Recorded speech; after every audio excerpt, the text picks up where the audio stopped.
মনীষ Payel official সবাইকে স্বাগত জানাচ্ছে মায়াপুরে।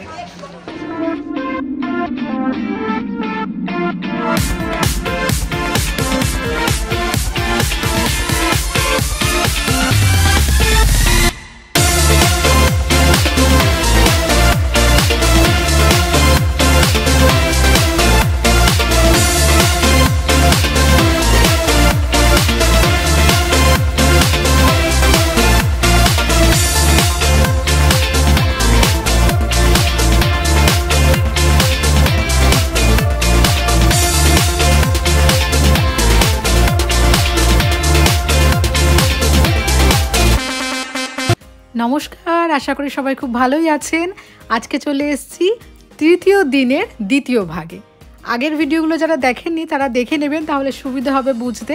আগের ভিডিওতে অলরেডি গোশালা, হাতি পরিক্রমা এবং আমরা শঙ্খ ভবনে ছিলাম সেটা, এবং রিসেন্টলি যে ভিডিওটা দিয়েছি মানে প্রথম ভাগটা, তৃতীয় দিনের প্রথম ভাগে ঈশ্বরদীয়ান ভবনের কীরকম কি ঘর, কীরকম কি খাওয়া দাওয়া সেটা দেখিয়েছি। এবার হচ্ছে সেকেন্ড পার্টটা। সেকেন্ড পার্টে আমি অবশ্যই মন্দির প্রাঙ্গণ ঘোরাবো, আর একটু ডিটেলিংয়ে সব কিছু দেখাবো, এবং আমরা যে ফিরছি সেখানে যে গঙ্গা এবং জলঙ্গির জলটা যে মেশে না সেটাও দেখাবো।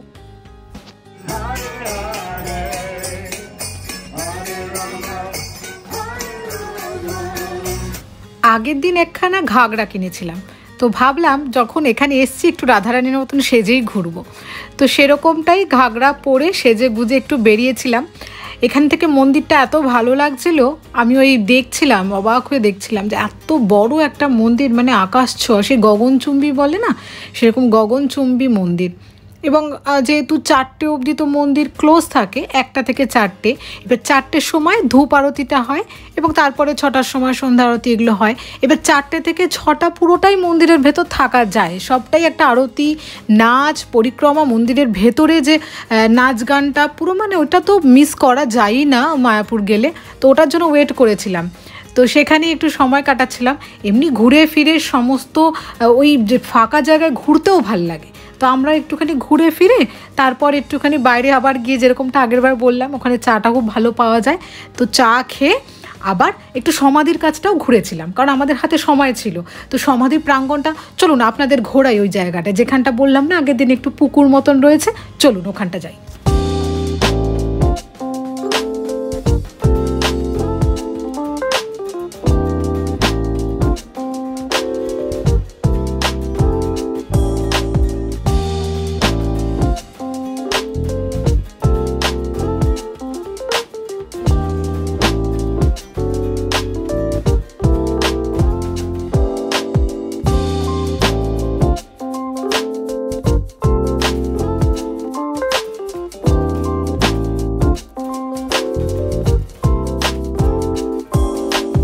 আচ্ছা, এখনো পর্যন্ত কি চ্যানেলটা সাবস্ক্রাইব করেছেন কি করেননি? যদি না করে থাকেন তাহলে এক্ষুনি সাবস্ক্রাইব করে নিন, আর এই ধরনেরই ট্রাভেল ভিডিও এবং প্রচুর ইনফরমেশনের সাথে ভিডিও কিন্তু পাবেন। 4টে থেকে 6টা, 6:30 অবধি আমরা মন্দিরের ভেতরেই ছিলাম, সেখানে আরতি দেখেছি, সে এক দারুণ এক্সপিরিয়েন্স, সেটা না গেলে ওখানে কেউ বুঝবেন না। নাচ গান, আরতি, দর্শন, এবং ওখানে প্রদীপ কিনতে পাওয়া যায়, আপনারা নিজেরাও আরতি করতে পারবেন। মহাপ্রসাদ কিনলাম, মহাপ্রসাদটা দেখাচ্ছি, এরপর আমরা ডিনারটা করে আপনার রুমে গিয়ে দেখাচ্ছি। আবার আমরা চলে এসেছি গোবিন্দাসে। খাওয়ার পরে কিন্তু আজকে একটা আইসক্রিম খেয়েছি, আজকে স্ট্রবেরি ফ্লেভার নিয়েছিলাম। এখানে স্ট্রবেরিটা অন্যরকম ছিল, পুরো স্ট্রবেরি ছিল ওর মধ্যে ভেতরে। কেমন খেতে লাগছে? খেতে তো ভালো লাগছে। দেখি 100 যখন আইসক্রিমে আপসুপ তো দেবে, টুকুন 1/4 তো না। আর স্ট্রবেরি পাল্প ছিল, নানা সব দেখতে পাচ্ছিলাম, এখন আর কিছু দেখতে পাচ্ছি না। দেখো সব ছিল, সব চোখে দেখেছিলাম, খাওয়ার সময় আর কিছু পাচ্ছি না, কারণ আমি তোমাকে সব কটা খাইয়ে দিলাম। গোবিন্দাস থেকে বেরিয়েই দেখলাম পাশে একটা কীর্তন হচ্ছে, সেখানে একটু ঢুকলাম, ওই মিনিট 10 মতন ছিলাম। তারপর ওখান থেকে আমরা আমাদের হোটেল রুমে ফিরলাম। আমরা ঠান্ডার কোনো রকম কিছু সোয়েটার বা জ্যাকেট কিছুই নিইনি, বেশ তার উপর আবার আইসক্রিম খেয়েছি। ঠান্ডায় কাঁপতে কাঁপতে টোটো করে আমাদের রুমে পৌঁছালাম। বলেছিলাম ভিডিও বানাবো, একটু ভালো করে বসো, এই বসেছেন। সো অনেকের প্রশ্ন থাকে যে মহাপ্রসাদম যেটা বলে আর তার মধ্যে মিক্স যেটা সেইটা কি থাকে। তো আজকে দেখাই, আজকে মহাপ্রসাদম কিনেছি বলে ভাবলাম আপনাদের জন্য ভিডিওটা বানিয়ে নিই। এই হচ্ছে মহাপ্রসাদ, একটু সামনে থেকেই বানাচ্ছি আপনারা যাতে ভালো করে দেখতে পারেন। এই হচ্ছে মহাপ্রসাদম, কেকের স্লাইস, এই যে লাড্ডু, বরফি, খাজা, গজা। দেখুন এই মহাপ্রসাদম যেটা মিক্স থাকে সেটায় একটা এরকম বড় লাড্ডু থাকে, একটা এরকম সাদা লাড্ডু থাকে, একটা খাজা থাকে, একটা এরকম বরফি সন্দেশ থাকে, একটা মালপোয়া টাইপের থাকে, আর একটা কেকের স্লাইস থাকে। তো এই গজা থাকে, হ্যাঁ গজা মালপোয়া টাইপের, হ্যাঁ এটা গজা, সরি না, হ্যাঁ গজা। তো একবার বলি, একটা বড় লাড্ডু থাকে, একটা সাদা নাড়ু টাইপের লাড্ডু থাকে, একটা খাজা থাকে, আর একটা এটা একটু ধরে নাও, হ্যাঁ গজা থাকে, আর এদিকে একটা কেকের স্লাইস থাকে, আর একটা এটা বরফি সন্দেশ টাইপের, বরফি সন্দেশ। এইটা মিক্স, এটার দাম 100 টাকা। আর এই যে লাড্ডু, এই লাড্ডুটা খুব সুন্দর দেখতে লেগেছে। এর মধ্যে রয়েছে নর্মাল যে চিনে বাদাম সেই বাদাম আছে, কাজু বাদাম আছে, দিয়ে এটা কোনো একটা মিঠা জিনিস দিয়ে আর কিশমিশও রয়েছে, সব মিক্স করে একটা লাড্ডু। তো এটা রাজস্থানি সুইটসের একটা ভ্যারাইটি। হ্যাঁ ও জানতো, আমি জানতাম না, আমার দেখে ভালো লাগলো, তো বললো রাজস্থানে এটা খুব পাওয়া যায়।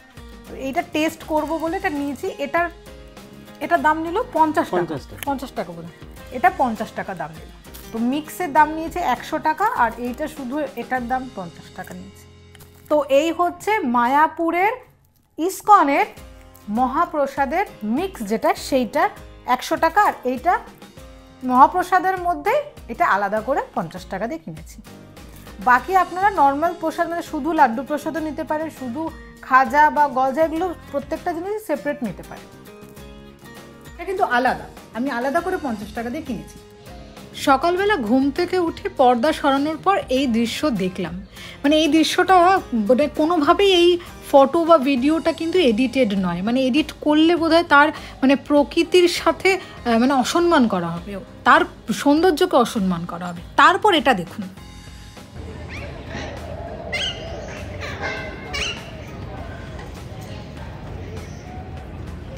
এইগুলো যে দেখলেন এগুলো সব টিয়া পাখি। মন্দিরের চূড়া দেখা যাচ্ছে, আর এই গাছটার মধ্যে টিয়া পাখি, দেখুন কত টিয়া পাখি ভর্তি, সবুজ বলে বুঝতে পারছেন না, এই দেখুন উড়ে উড়ে যাচ্ছে কিরকম। এত টিয়া পাখি একসঙ্গে তো বহু বছর দেখিনি।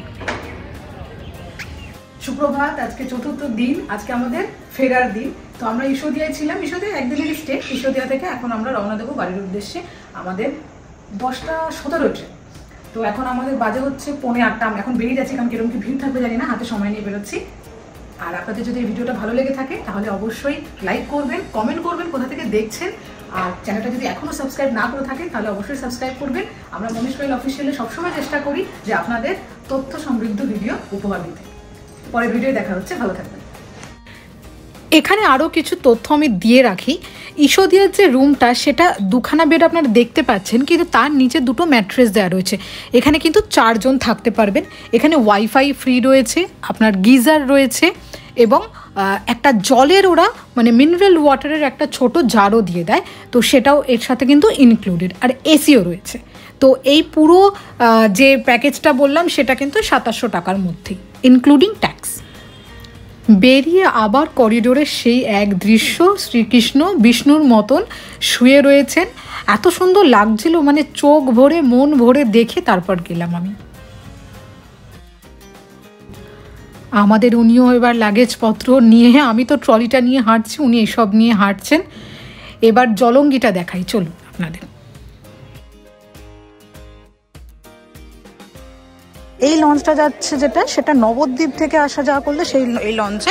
আর ওইদিকে দেখুন আর একটা আমি নৌকা দেখাচ্ছি।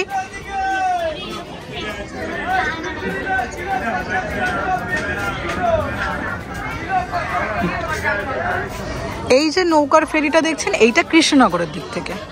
তো কৃষ্ণনগরের দিক থেকে আসলেও এপাশে এখানে ঘাটে চলে আসবেন। আর আমাদের এইটা নবদ্বীপ ধামে যারা নেমে আসছেন হাওড়ার মেন লাইন থেকে, তার সেইটা এই লঞ্চে এরকম জেটি।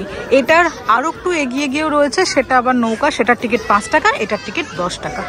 চলুন আজকে আর একটা ইন্টারেস্টিং জিনিস দেখাবো।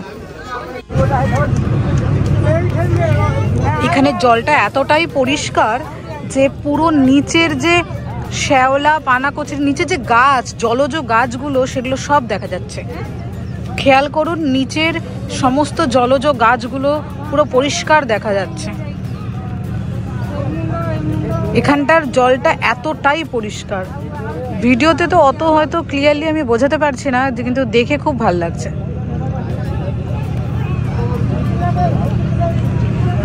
আমি লঞ্চের মধ্যে রয়েছি এই মুহূর্তে।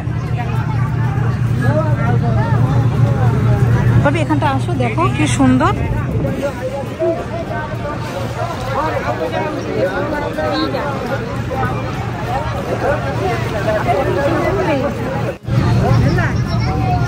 এইবারে দেখুন আস্তে আস্তে জলঙ্গির পরিষ্কার জল সাথে কিরকম আমাদের গঙ্গার জলটা মিশে যাবে, কিন্তু মিশবে না, মানে টাচ হবে। কিন্তু আপনারা খেয়াল করুন, দুটোর রং কিন্তু পুরো আলাদা। দুটোর রং দেখুন, এখানটা একটা দারুণ মজা লাগে। দেখুন দুটোর রং আলাদা, কিন্তু মিলবে না। দেখুন কি সুন্দর।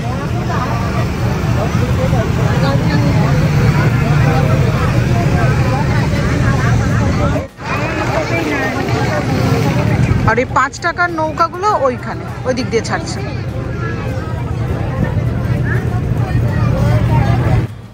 এইবার আমরা ট্রেনে উঠে গেছি, উঠে আরামসে বসেও গেছি, কফি টফিও খেলাম, আর এই প্রাকৃতিক দৃশ্য দেখতে দেখতে ফিরে গেলাম আমাদের প্রাণের শহর কলকাতা।